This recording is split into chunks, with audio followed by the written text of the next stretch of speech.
Okay, we're doing our first video for chapter 6. This is another inventory chapter, right? Last chapter we learned how to record transactions where we're buying and selling merchandise inventory.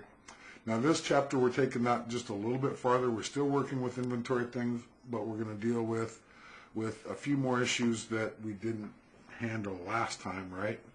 First thing, we got to take care of some definitional stuff like what's included in inventory, right? Well, it says what? Inventory includes all goods that a company owns and holds for sale regardless of where they are located when the inventory is counted, right?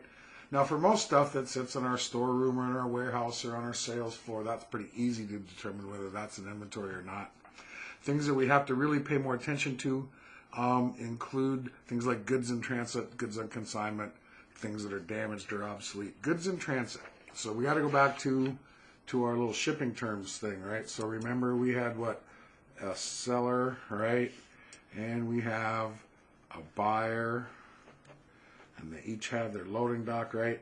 And we have some goods, right, that are being shipped from the seller to the buyer, right? So we know we had a box of stuff, right? And that box goes on the truck, and eventually that box is going to go to the buyer, right? So let's say it's shipped on December 28th, right? And it's not going to get to the buyer till January 2nd. Well, what's the thing that happens in between those two dates? It's the end of the year, right? The end of the year, 12/31. The question becomes, who owns that box on 12/31, right?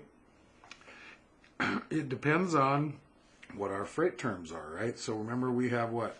Free on board destination, right? And free on board shipping point, right?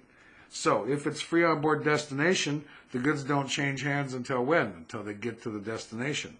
So that means on January 2nd, the property becomes the goods become the property of the buyer. So if it's free on board destination, the seller has to include it on his inventory at the end of the year, right? Because it still belongs to him until January 2nd, right? So free on board destination, the seller would include it in his inventory. Free on board shipping point means what? It means that the ownership transfers as soon as that thing gets on the truck. So on December 28th, that belongs to who? Belongs to the buyer, right? So, if it's free on board shipping point, that inventory must be included in the buyer's ending inventory as of 12/31 of that particular year, right? So goods in transit, it depends on what? Depends on your shipping terms, right? We got to figure out who owns it. Now, goods on consignment, that's not so hard, right? If we make something but we don't sell it to somebody, just try and have them sell it for us, it still belongs to us, right? So we have to include it in our inventory. Goods that are damaged or obsolete, if something's just completely damaged and not saleable anymore, we are just going to write that off. We're going to write it off against cost of merchandise sold, right? Now, if it's not completely worthless, but it still has some value, but not worth what we paid for it, we write it down to this term called net realizable value, right? We sell it for whatever we think we can get for, or we book it at whatever we think we can get for it. So we would write it down to net realizable value. So goods that are damaged or obsolete, we have to pay a little bit of special attention to, right? Now, when we look at what inventory costs us to buy, we have to make sure that we include all of the things that are part of the cost of purchasing that inventory, right? So I have the cost of the invoice, that's easy, but if I pay on time or pay early and get a discount, that reduces my inventory costs, right? Or if we get an allowance, that reduces my inventory costs. But if I have to pay insurance or storage or shipping, that all increases my inventory cost, right? So all of those things affect the cost of our inventory. Now I got this next little thing. This will help us, I think, kind of put some numbers to things.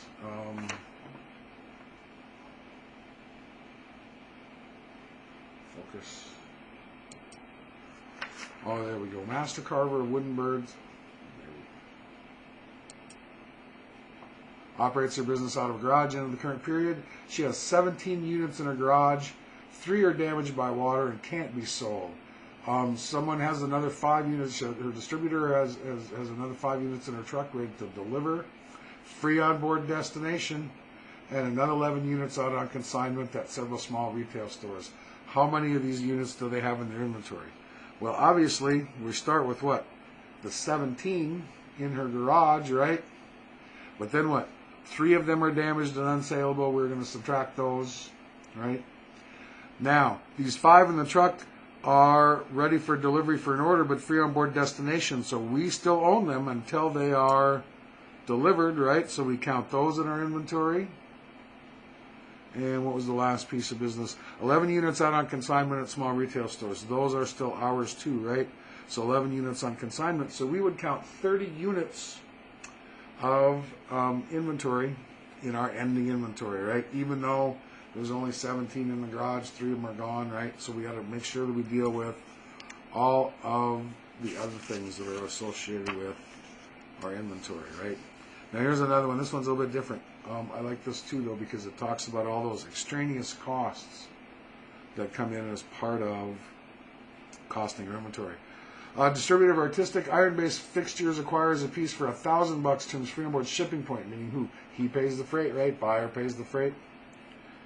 Additional costs in obtaining it and offering it for sale include $150 for freight for transportation in, $300 for import duties, $100 for insurance, $200 for advertising, $50 voluntary gratuity to the delivery person, $75 for enhanced store lighting, and $250 for sales staff salaries.